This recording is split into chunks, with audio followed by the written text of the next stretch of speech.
Yo, what's good, guys, and welcome back to the Football Daily podcast. As you can tell by the title, we're doing something a little bit different. If you haven't seen on the main FD channel, I did a documentary on the rise of South London footballers, including Joe Gomez and Hudson-Odoi, and we just took out bits of their interviews, but we thought, you know what?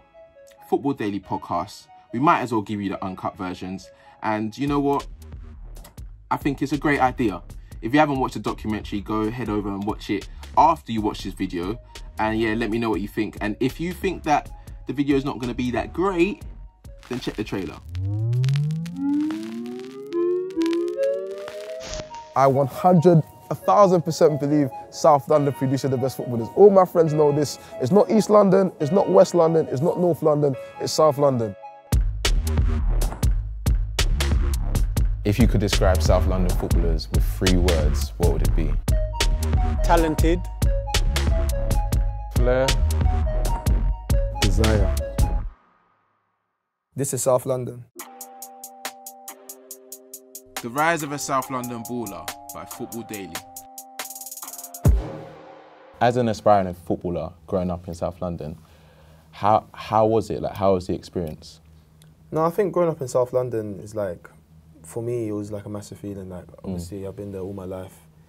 It's a place where, as I say, it's unique, it's different. Yeah. It's not like any other place. I think everybody in the community is just so together. Everybody just likes to be in around each other, and it's a nice community. I think everybody just wants the best for each other. It doesn't matter who's coming through or who's doing what. I think everybody wants the best for each other. And it's a nice feeling to know that a lot of people are coming out of South London and doing well for themselves and making a name for themselves, so it's good. So in terms of like, obviously there's cage football, like I know that like a dominant thing in South London is like playing on the streets with your friends. The most skillful person is probably the most rated. Like, in terms of going from that to the Premier League, how much of a leap is that? Oh, definitely. I think taking like stuff from the street football and cage football into the Premier League is something where you take your skills and your confidence from there and bring it into the Premier League as well, and try and do it in every opportunity that you get. I think when you're playing on the streets and you're playing in the cages, you want to express yourself and be confident in what you're doing and to show your talent and show that, oh, okay, I've got more than you, I can do better than you, tricks, or I can do more skills than you. It's not just about skills, it's about just the overall play of your work rate and what you're doing around other players. And I think doing that in the cages, it brings yourself to be confident and say, you know what, I do this here, I'll bring it to training. I'll do it in training, I'll do it in the matches. So you want to be confident and have the belief in yourself that if I can do it wherever, if I can do it off the pitch and do it when I'm on training and I'm doing it, I don't know, near the cages or on the street, I can do it in the Premier League as well. So you have the same confidence and belief you can do it anywhere. So would you say, like, as a player, like I think that's a common factor as well from players that are from South London. Like when they're on the pitch, you can kind of see they've got that little bit of edge, like they're a bit more excited taking on the player and they're more confident in themselves. Is that like a key attribute that you think? Yeah, I think for most South London players, I think everybody just wants to be confident in themselves and they want to be like, if I'm on the pitch, I have no fear of who's against me or who I'm playing against. I just want to be myself and be free. And you got to have that belief in yourself that, okay, cool, I'm going to go play against you. It doesn't matter who you are, it doesn't matter how old you are, how experienced you are. I've got the belief in myself that I can take you on every time. I've got the belief that I got enough skill to go past you, or got enough skill to go to the goal, score a goal, assist a goal. You just have that belief in yourself that you can do it. You're free. You have the raw talent and you have the raw, like, physicality. Okay, I can do this. I feel that I can beat a player with ease, with skill, with speed. And the more and more you build yourself and think to yourself, all right, I'm doing it everywhere else I go. Why can't I do it on the pitch? You just got to be confident in yourself and take it there. And I think that's what most of the players are doing now. I think most South London players are just being confident in themselves, having no fear, and playing with freedom. Yeah, that's what I was going to say. Like, what do you think it is that actually like sets South Londoners apart? Because obviously, like there are ballers from North and West and East, but with South London, I can't lie. Obviously, I'm from South London as well, so I feel like we've got a little bit of an edge. But like, what do you think it is? Would you say it's the fact that when you do play on the streets, sometimes if you're not up to a certain standard, they will let you know that you're not up to that standard, and you have to kind of like work at it to come back to the next day, come to the cage and be like, yeah, this is the skill that I learned, type thing. Nah, South London is definitely a place where you get told if you're not a baller, you're not a baller, or you're not this, or they tell you straight. They'll be like, all right, nah, you're not cutting it from me. I can't lie. Like, you're not what we think you are, and it's like, you have that sometimes when you hear stuff like that, it's like a motivation that I want to come back and prove you lot wrong. Yeah, yeah. And it's like when you're on the pitch as well, even in the Premier League or wherever you're playing, it's like if I do something, if you play a bad game or you play wrong or you do something wrong, you want to come back and say, okay, I want to prove you lot right. What I'm doing is correct, or what I'm doing, I'm confident in what I'm doing. Yeah. So when you're in the cages and you do something and you do a skill and you miss the skill and then somebody else does it, everyone starts laughing, it makes a scene, and then it's like, like I can't do that again for someone to laugh or to tell me, oh, you're not good at what you're doing, or you're not good at your skills, da da da. So for me, it's like when people say that to me, it's like a motivational thing. It's like you telling me I'm not doing well and I'm not playing well makes me more motivated to go back and prove you lot that, well, what you're saying is incorrect, because I know I'm playing. I'm going to play well, and I'm going to do well just to prove you lot wrong. And that's why every time you go in the cages, you want to show your skill, show your ability, work harder than everybody else, and do what you need to do that's necessary. So wherever you go, you should have the belief that, oh, doesn't matter whatever you're telling me, you can tell me as many times as you want. I've got that confidence and like fear factor that I will never gonna do it regardless. Yeah, I'll do it regardless, because I know that I'm confident I can do it. So that's the feeling that I feel as well. So in terms of like, obviously there's players like yourself, Loftus-Cheek, there's Reece Nelson, Sancho, Nketiah, the list goes on. Like, in terms of actually transferring those skills from the street to the Premier League, do you reckon it's easy? Like, do you think that it was an easy thing for you to like say, okay, cool, I've taken on a few people here, and when I go to the Premier League, I'm going to do the exact same thing? Or is it one of those things where the coaches actually say, I don't think you can do this? I think that when you go onto the pitch, game by game, every game is different. So you go on the pitch and you feel to yourself like, no matter what, you're confident. Like you sometimes to myself, I say to myself, I don't like playing with pressure or any fear in my head. I just play with myself like how I normally play in training or in the game. I play myself and be confident. And I think I say to myself like, look, you go on the pitch, you're playing against 11 players. It's 11 for you and 11 for them. Yeah. And then the day, you're playing higher up in the pitch. You've got a couple players to get past. You're not playing against the whole 11. So for me, I'm always confident of whoever I'm playing against. I look at them and I say to myself, I've got the beating of you from the start. And I always have that mentality of, I know I'm going to get past you. And sometimes you might not get past them. Like sometimes you might have a game where you don't get past them at all. That must be hard though. Of course, there's times where you think to yourself, oh, it's frustrating, and there's games where you think, wow, you're not doing what you normally do, or you're not playing well. But it's always a learning curve every game that you have. You want to just keep building on what you're doing, and you go back and think to yourself, all right, I didn't get past you this time.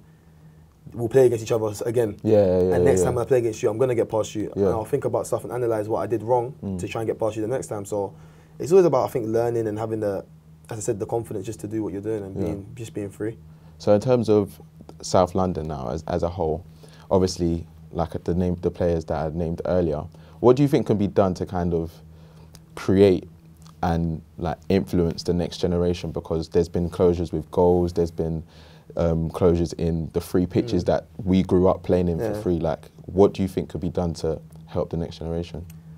I think the way we could help the next generation would probably be to keep doing what we're doing on the pitch as well, for them to look up to and to be like, oh, all these boys came from South London, they did it, so why can't we do it? And have the belief and the confidence of, we're looking up to the players, obviously the players like us now who are playing, like me, Jadon, as you said, Eddie, everyone like that, whoever's playing, it's like you look up to them and then you're thinking, all right, I could do it as well. Like if they've done it and they've got up from South London all the way up to there, and they're playing the Premiership, Bundesliga, La Liga, wherever they're playing, I can do the same thing as well. And for me, I say to myself, like to everybody, whoever, like even people that are older than me or whoever younger than me, I always say the same thing, that you've always got to have the hard work and desire to believe and belief that you're going to do it. And for me, it's like, if you're not confident, you don't believe in yourself, there's no way you're going to do anything, regardless if it's football or whatever.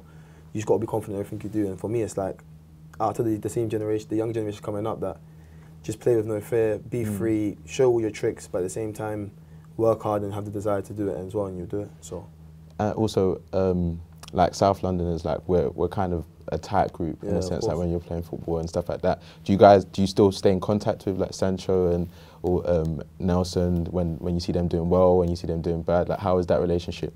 No, I've got a good relationship with everyone. I think everyone in South London, we always want everyone, as I said, everyone to do well. Of course, so we're all tight. We all know, like, we've all grew up, not even grew up in the same area, but we've all grew up in South London, and we all come from the same like bit. So it's like background. So we're like, okay, if you're in another country, it doesn't matter where you are, we're still gonna keep in contact. We're gonna make sure that you're doing well. Like, for instance, like Jadon, when he's in Germany, he's doing well. We always have a chat, text him or call him, being like, you're doing well, do this, do that. He texts us the same way, saying, you're doing well, do this, do that. So it's like, we've all got a bond with each other to know that it doesn't matter where you go or how old you are, doesn't matter, we still got the same relationship because we all want everybody in the same community to do well. Yeah. And for us, it's like, it's a great feeling to know that everyone from South is doing well. We always want to keep striving and hopefully for more success, but at the same time, just got to keep working hard, and as I said, hopefully everyone does well from South as well. Yeah. So when you were growing up, obviously there must have been multiple things that were distractions, things that could have sidetracked you. If there was someone that was looking at you right now and they're like, okay, cool, I'm trying to aspire to be a footballer, but I've got distractions, either gangs, girls, multiple things. Like, what would you tell them? I'll tell them straight away to get away from that. Try and get away from your life as quick as possible. And I wouldn't say it as in the term of like, something's wrong gonna happen from it or something bad can happen from it, but it's just not the right path to go on. And like, if you want to be a footballer and you want to be somebody who everybody looks up to and everybody thinks, okay, I want to be like him one day, or I want to do this one day. Yeah. You don't want to be a person that's got a reputation of, oh, I was in a gang, or I was doing this on the street, or I was doing that. You want to be a person that people look up to again and be like, oh, this guy had a good background. Like, he's been all the way good. He's done well on the street. He's been doing his football in the cage. He's been doing his thing. Like, everyone's looking up to him, thinking, "Raw, I could be like him as well." So the same way you look up to us, the same way the younger ones from you will look up to you as well. And it's like, you've got to always set an example to anybody what you're doing, and you got to make sure that you just get off the streets. Like, just make sure that you're playing football. Obviously, I'm not saying play football, but do whatever you're doing. But just don't make sure that you're doing stuff that gives you a bad reputation or gives you a bad name for no reason. You can prevent stuff like that. So for me, my advice would be like just to stay off it and just make sure you're working on anything that you want to achieve in life. Do you think a key part of that is also like more openings of free pitches and things like that, where players like youngins can actually go on and just play for free and have fun with their friends rather than having to pay, you know, extreme prices? Yeah, I think the more open pitches there are, I think the more it leads to people being off the streets as well.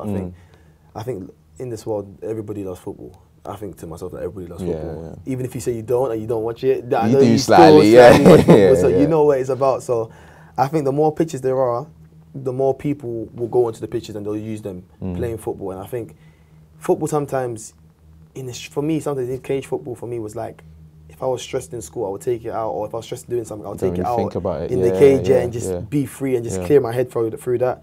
And for other kids, it could be the same way. So like, if you're stressed you had a bad day at school, you had a bad day with someone, like parents or whatever it is, you can go to the pitch and it's just open. Express yourself. Do what you want, play with your other people there, express, be free, and you want that sort of feeling that I don't have to go there and pay £100 or £50 just to play like for a couple of hours. I want to just go to the pitch when I know it's open. I can just walk in and play my football and be happy and be free. So I think there should be more open pitches for everyone just to go and just be themselves and be free. Perfect, man. Thank you for you, the chat, man. I appreciate it, man. Always blessed, man. Blessed. Thank you.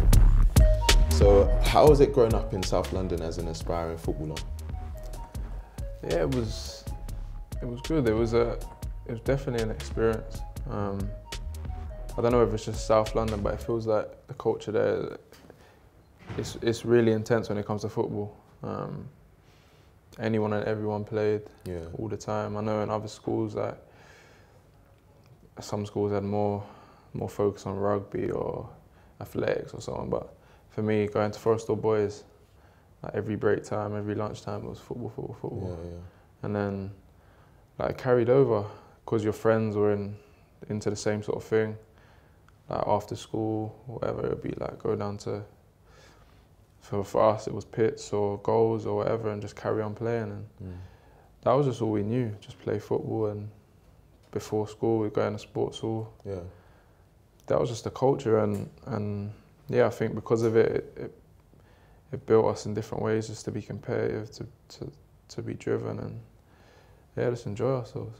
So obviously for you, your dream came kind of early. You joined Charlton quite young, and then you played for the under-18s when you was 13. Like how a lot of South London players say that cage football kind of moulded them in that sense. How would you say that experience was for you?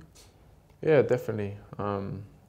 I do think it was a contributing factor, just because, I don't know, that worry or fear of playing with older boys, or like you kind of put your reputation on the line when you go to Power League, and there's a standard to obtain, because like it's serious, like it's competitive, and like people will call you out, and so stepping from that environment where I found it just as competitive as playing for Charlton, it was like I'm kind of used to this, and apart from the fact there's more space on the pitch, and yeah, that's probably the biggest step in terms of the competitive nature, playing with older, bigger boys. But I had that exposure sort of already.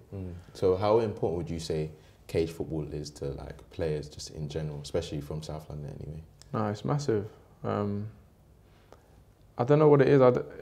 It's like when you're in a concise pitch, it just feels like there's more ego in a small space. Yeah, it gets like, physical. Yeah, it's just a lot of pride on the line. Yeah, and it's a lot more personal. There's more reaction. Like if you're playing like a round robin sort of thing, people are on the side of the pitch watching. You have the audience, and it's intense. And yeah, that competitive nature is hard to replicate with 11v11 or whatever. And it definitely had an impact, I think, on us as a collective in South London.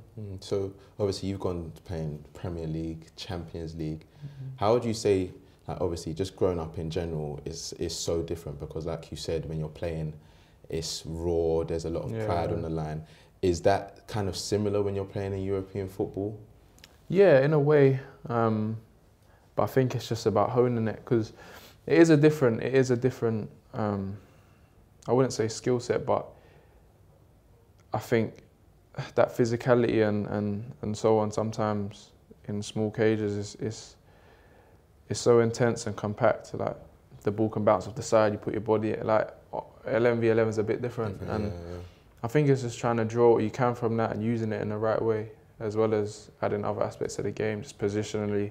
You're not really going to be out of position in a cage or in a small area, and so then when you play at a high level and you're that few yards too deep or too wide, and there's a gap, and like players at elite level will just penetrate, and that's probably the biggest thing I'd say. Like just having to stay switched on off the ball, because in the cage you come alive when you get the ball, and you're always trying to find space to get the ball. But just playing at 11v11 at elite standard, it's like all the time you have to stay switched on. I think that's the biggest difference, I'd say. So in terms of like, obviously you started so early on in your career, you was kind of in organised football from young.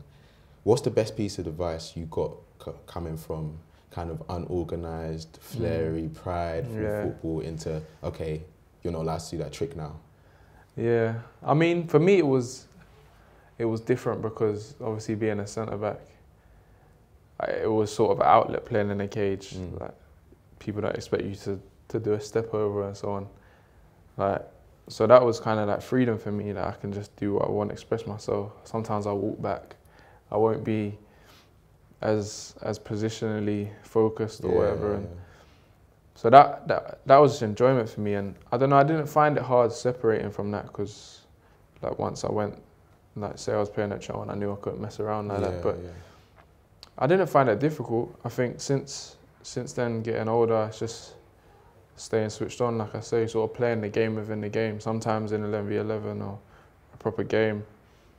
So for me as a centre-half, I can get caught just ball watching or watching the game, and then like there's a counter-attack and I'm not aware that the striker's on my shoulder sort of thing. And if I don't stay switched on the whole time, then you can get punished. So that was something I had to switch between, like in the cage, just walking about having fun with my friends, to then stay focused, because you've got to be positionally in the right place sort of thing. Would you say that it is harder for people to come from that background where you kind of have that freedom, and then coming into organised football where you're kind of not told what to do, but told where to be, told where to play kind of thing? Yeah, I'd say that switch is harder than going from like having structure, playing like 9-a-side when you're whatever age, and moving up through the ages of like a structured sort of team, rather than like joining academy football late.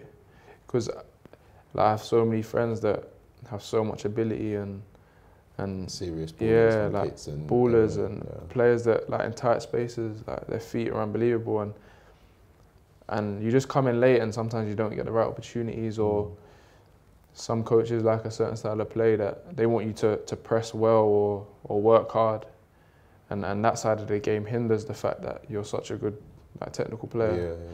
So I see it so much because I have so many friends that are sort of like that, but I don't know, I still don't think you should take away from what it can do for you. But I would say it is harder going from playing in that environment like pits and goals and power league for us, and then switching.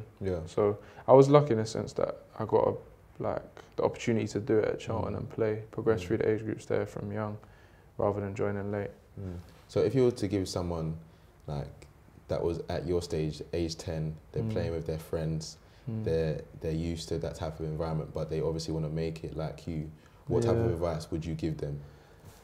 I would say like study the game, as well as enjoying. I would say like relish those times playing with your friends and do it up to as late as possible.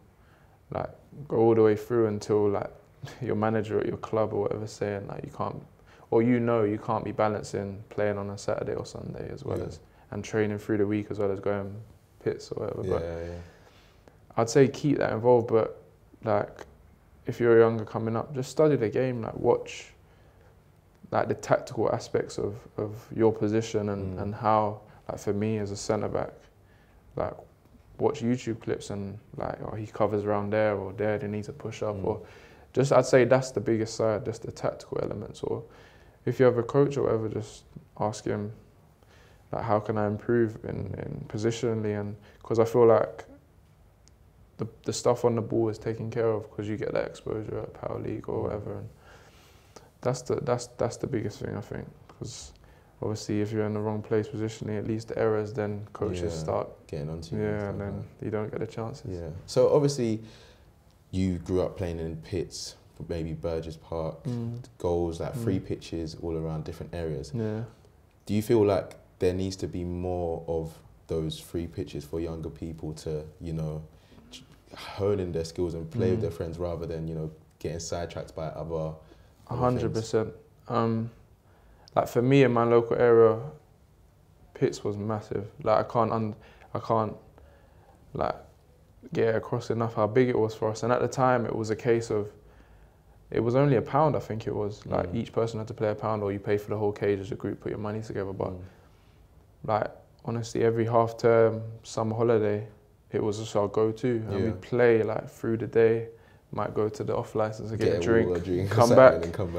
And just carry on playing and like get home and just chill. And it was like all our spare time was just used playing football. It was exercise and staying fit. But that was because it was £1. All I had to do is ask my mum for £1 and go. Whereas when it gets a bit more expensive, expensive and like you have to call up and make the booking, and as young kids you're not really in a position to do that sort of thing. So I feel as though if there was facilities, like obviously space is a problem in London, but places that are already set up and established that open their doors and said, listen, like, the young kids can come and play. Like, even if it was from a certain age up, where, I know like there are like evening sessions, and stuff where adults come, but this period of the day, young kids at this age, when we know you're prone to maybe getting up to mischief or doing other things, you can come for free and play. And I think it'd be massive, not just for grassroots and football, but just a general activity for people to do. Because have nothing else to do now. We love playing football and take away the hassle or the worry of like the price and stuff, and everyone would do it. So yeah, if there were more facilities, I think it'd be massive. So moving to England now, obviously you're one of the best centre-backs for England right now, probably, and should be starting at the Euros. But there's also other South London originals in the mix. There's Jadon Sancho, there's Hudson-Odoi, there's Loftus-Cheek. How does it feel to be a part of that core that is basically making the England squad South London? Yeah, it's obviously a nice feeling.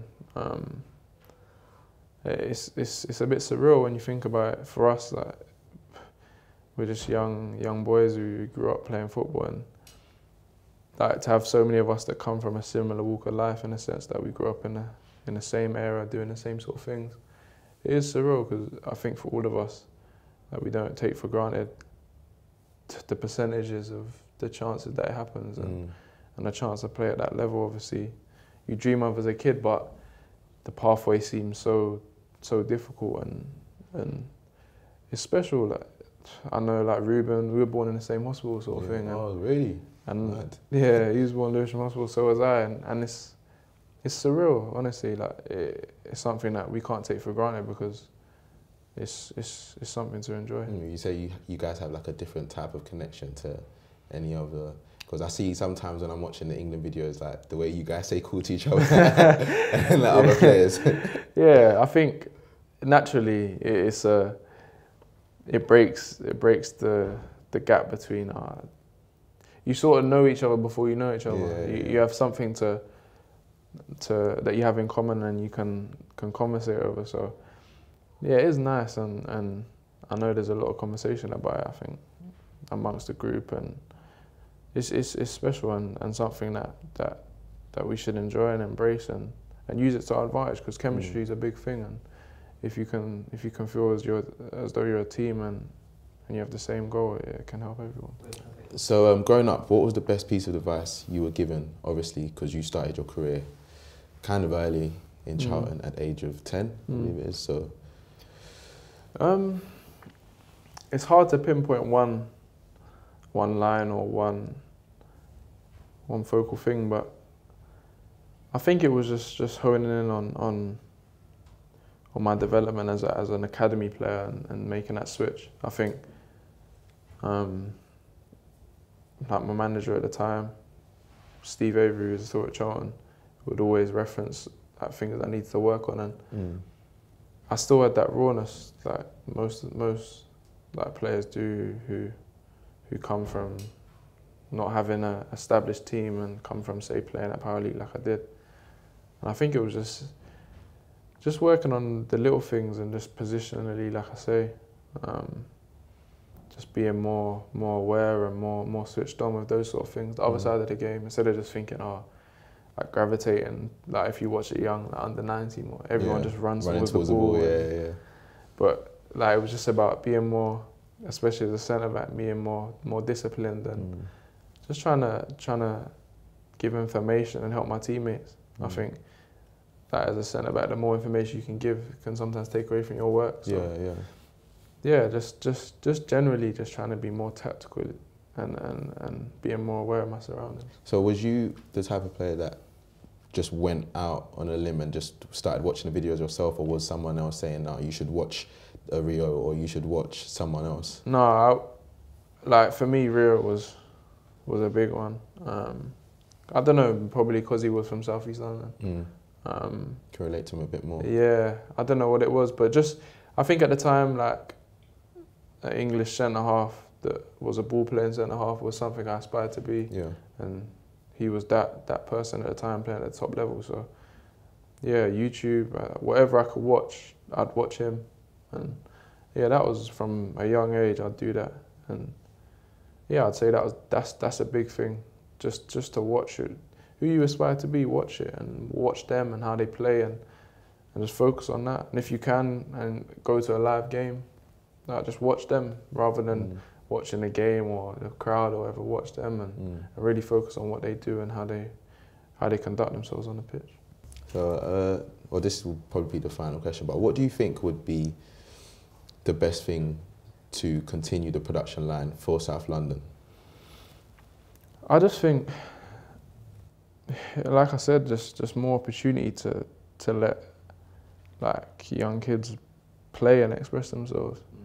I know personally for me in my era, that I've said it so many times, like Pitts, what that I reference to is Power League, now is under different ownership, and the opportunity to go and just play isn't there anymore. And I just feel as though that's taken away from the percentage of young kids that want to play football and express themselves, not even just for the sake of producing more talent and so on, but just for general kids enjoyment and health and safety, because it's common sense. If you're doing something else, you have no time to do maybe the other things that are statistically rising at the minute in South East. And yeah, it'd be nice. Obviously, it's easier said than done, but if there were more facilities to let like young kids like I was and many of us were, just enjoy themselves and play football without stress or worry of a facility to do so, sort of thing. Thank you so much, bro. Appreciate it, man. Thank you. Thank you, Thank bro. you. Love that. Thank you for watching the uncut versions of the interviews with Joe Gomez and Callum Hudson-Odoi. If you haven't watched the documentary, head over to FD and check the whole thing out. And let me know what you think in the comments. And let me know if you think we should go and do another area, if we should interview other players, because, you know, we're trying to switch it up a little bit, do some stuff that are a bit different. And yeah, get in the comments. I'll see you guys later. Peace.